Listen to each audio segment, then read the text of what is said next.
Marcus Webb wiped sweat from his brow as he crawled through the maintenance tunnel of Meridian Station. The neutral diplomatic outpost floated in the void between Earth and Zephyrian space, its crystalline corridors humming with alien technology he barely understood. As the lead human engineer on the joint maintenance crew, Marcus had seen plenty of strange alien devices, but the quantum resonance chamber still made his skin crawl. Just a routine calibration, he muttered, consulting his tablet as he approached. The pulsing blue matrix embedded in the chamber's heart. The Zephyrian delegation had requested maintenance on their cultural artifact before tomorrow's historic peace summit. Marcus had no idea what the device actually did. The translation protocols were frustratingly vague about Zephyrian spiritual practices. Matrix consisted of interlocking crystalline panels that seemed to shift and breathe with their own inner light. Marcus carefully removed his tools, noting the delicate bioneural pathways that threaded through the structure like veins. One wrong move could damage months of diplomatic progress. He was adjusting the quantum flux regulators when his elbow knocked against his toolkit. Tools scattered across the floor, and as Marcus lunged to catch his plasma cutter, his palm slammed directly onto the central activation panel. The effect was instantaneous. The entire chamber erupted in blinding azure light as the matrix began to sing a haunting harmonic that seemed to resonate in his bones. Marcus felt something surge through his nervous system, like lightning made of pure thought. He tried to pull his hand away, but the panel held him fast as energy coursed between his fingers and the alien crystal. "What have you done?" A melodious voice cut through the chaos. Marcus turned to see a tall, ethereal figure materializing. From the shadows, Ambassador Nyxeria of the Zephyrian Empire. Her skin shimmered with bioluminescent patterns that pulsed in rhythm with the activated matrix, and her large, silver eyes widened in what looked like shock. "I'm sorry, I was just—" Marcus began, but Nyxeria raised a graceful hand to silence him. "The soul bond protocol has been activated," she said, her voice carrying an odd tremor. "According to ancient law, your essence is now linked to mine, forever." Marcus felt a strange tingling in his mind, as if someone else's thoughts were brushing against his own. The sensation was both terrifying and oddly intimate, like having someone whisper secrets directly into his soul. "There has to be a way to reverse it," Marcus protested, finally managing to pull his hand free from the now dormant panel. Nyx single quotes aria stepped closer, her alien features beautiful and terrible in the fading light.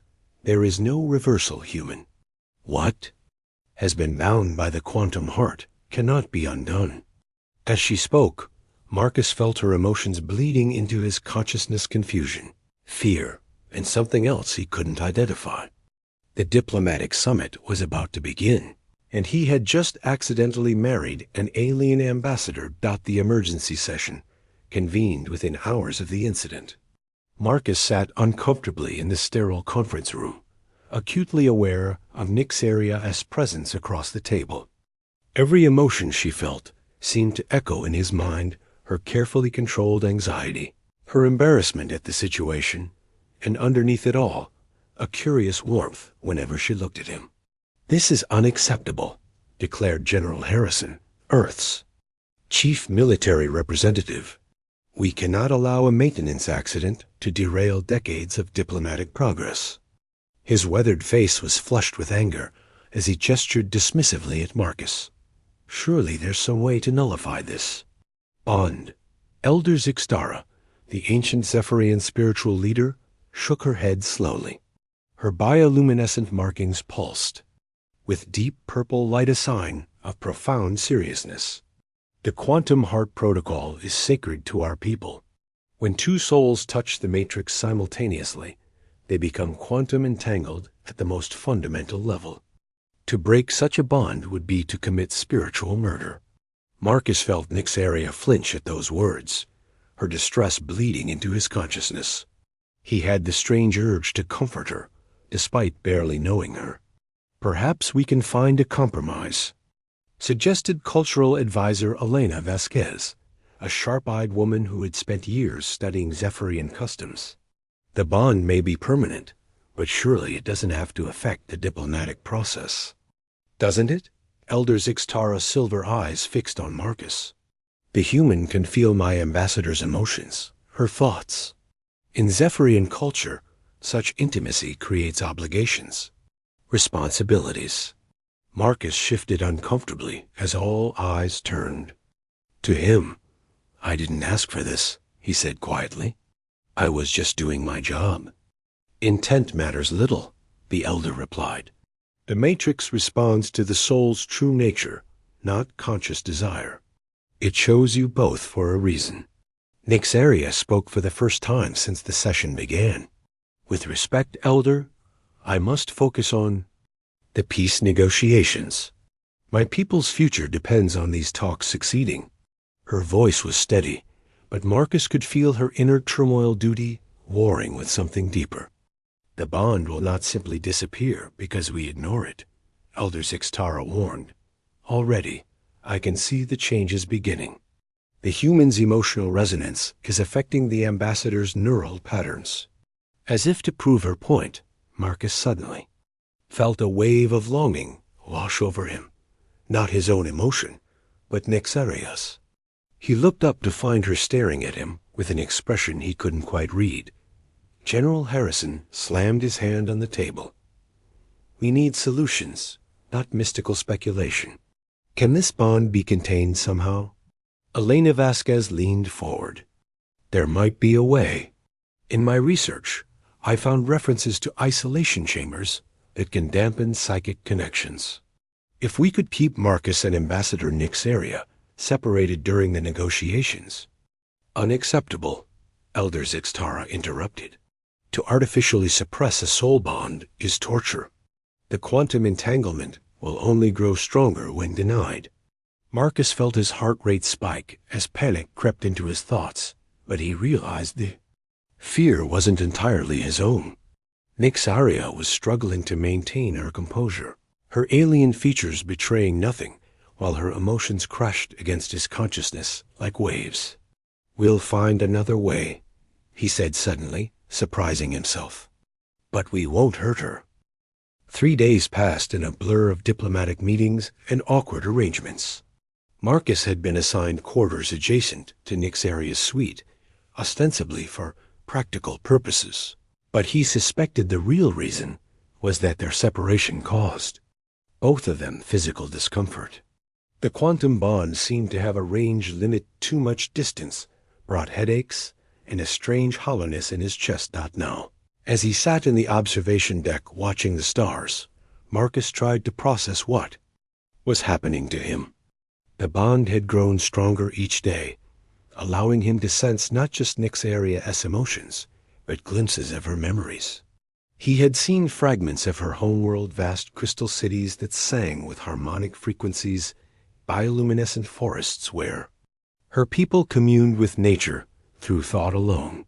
"You're troubled," Nyxaria's voice came from behind him. She had developed an uncanny ability to find him when his emotions were in turmoil. "Just trying to understand all this," Marcus replied, not turning around. "A week ago, I was just a guy who fixed things. Now I'm mentally linked to an alien ambassador." Nyxaria moved to sit beside him, her movements graceful as flowing water. "It's not easy for me either. My people value emotional control above all else. This bond, it makes me feel things I've never experienced." Marcus looked at her, noting how her bioluminescent patterns had shifted to a soft blue-green. What he had learned was a sign of vulnerability. "What kinds of things?" "Warmth," she said simply. "When I'm near you, there's a sensation like sunlight on my skin. My people don't have an equivalent. And there are images in my mind, your memories, that fascinate me." "Like what?" Nyxaria eyes took on a distant quality. "I see a small human child you building structures from colored blocks. There's such joy in creation, such simple pleasure in making something beautiful. My childhood was spent in meditation chambers, learning." to suppress emotional responses. Marcus felt a pang of sympathy. That sounds lonely. I thought it was normal, Nyxaria admitted, until I felt your memories of laughter, of friendship, of your family embracing you. We don't touch casually among my people. Physical contact is reserved for the most sacred ceremonies. Without thinking, Marcus reached out and took her hand. Her skin was warm and seemed to pulse with inner light. Nyxaria gasped softly, her markings flaring brighter. Is this okay? He asked. More than okay, she whispered. I can feel your heartbeat through the bond. It's single quotes, stock, not comforting. They sat in comfortable silence for a while, watching the stars and sharing the strange intimacy of their connection. Marcus found himself studying her profile, the elegant curve of her neck, the way her silver hair seemed to move with its own current.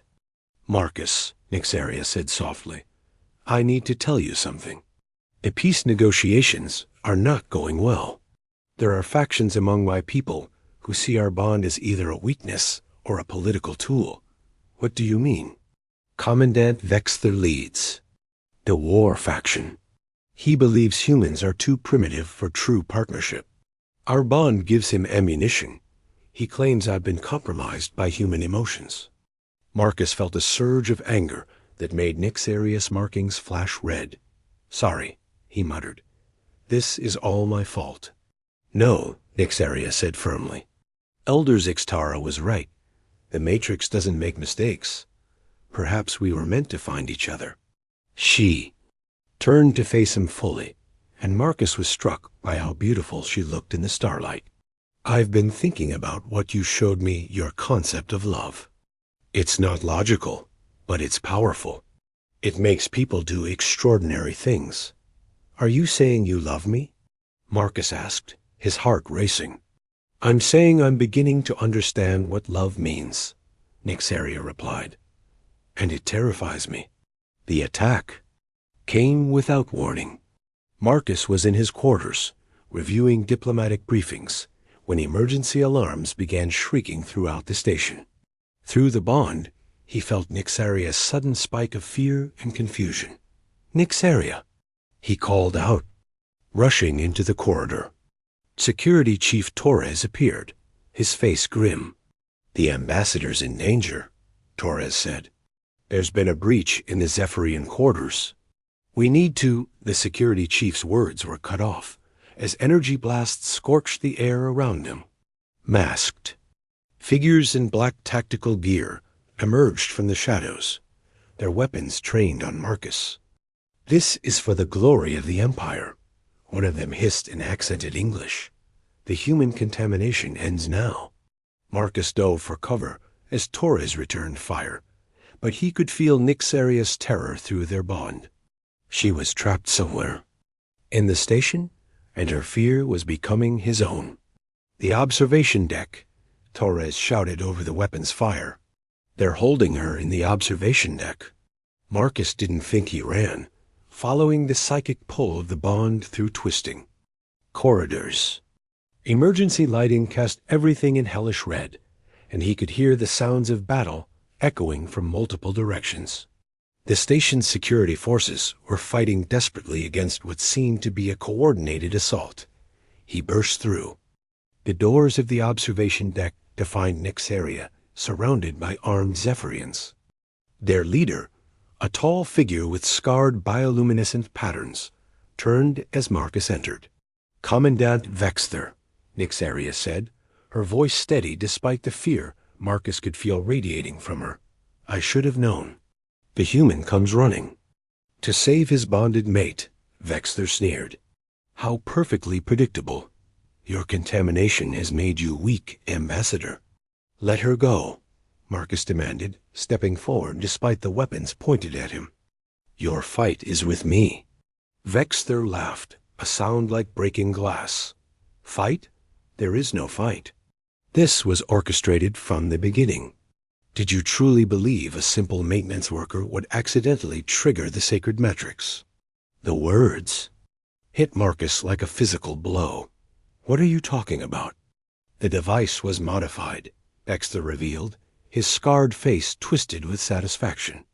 Made sensitive to human neural patterns. You were selected, human. Your personnel file showed the perfect psychological profile: honorable, empathetic, likely to form emotional attachments. Nixaria's shock and betrayal flooded through the bond. You sabotaged the peace negotiations, she whispered. I saved our people from contamination, Baxter replied. The bond was meant to demonstrate human weakness, to show how easily your emotions could be manipulated. Instead, you've proven that even our finest diplomat can be corrupted by primitive feelings. Marcus felt rage building in his chest, not just his own, but Nick's area as well. The bond was amplifying their shared emotions, creating a feedback loop of anger and determination. You're wrong, Marcus said, his voice growing stronger. What we have isn't weakness. It's strength. Prove it, Vexter challenged, raising his weapon. Marcus looked at Nick's area, their eyes meeting across the space between them. Through the bond, he felt her love, her trust, her unwavering faith in him. And in that moment, he understood what Elder Zixtara had meant about the Matrix. Choosing them. Together, he said. Nick's area nodded, her bioluminescent patterns flaring with brilliant light. As one, they reached out through their bond, their combined consciousness touching the station's quantum systems. The observation deck's lights flickered and danced as their linked minds interfaced with the alien technology. Vexter's soldiers stumbled as the artificial gravity fluctuated. Emergency barriers slammed down, separating the commandant from his troops. In the chaos, Marcus and Nixaria moved as one, their bond guiding them in perfect synchronization. Impossible, Vexter breathed as his weapon powered down, its energy cells drained by the quantum interference. Not impossible, Nixaria sighed, her voice echoing with new authority. Evolved. The crisis passed as suddenly as it had begun. Vexter and his followers were taken into custody, their plot exposed to both governments. But as Marcus stood in the emergency council session, he realized that the real challenge was just beginning. The bond has made you both security risks, General Harrison declared. The potential for manipulation is too great. We recommend immediate separation and psychological conditioning. Elder Zixtara spoke with quiet authority. The Matrix has shown us something unprecedented, a joining of two species at the quantum level. To destroy such a gift would be sacrilege. It's not about sacrilege, argued Elena Vasquez. It's about practicality. How can we trust an ambassador who's emotionally compromised? How can we trust a human who has access to alien telepathic abilities? Marcus felt Nixaria's pain through their bond. She was being torn between her duty to her people and her growing feelings for him. The weight of two civilizations' expectations pressed down on both of them. There is a solution, Elder Zixtara said slowly. The Quantum Heart Protocol includes a severance ritual. It would permanently break the bond, returning both individuals to their previous states. No, Marcus said immediately. We're not broken. We don't need to be fixed. Nixaria stood gracefully, her bioluminescent patterns shifting to the formal gold of official pronouncements.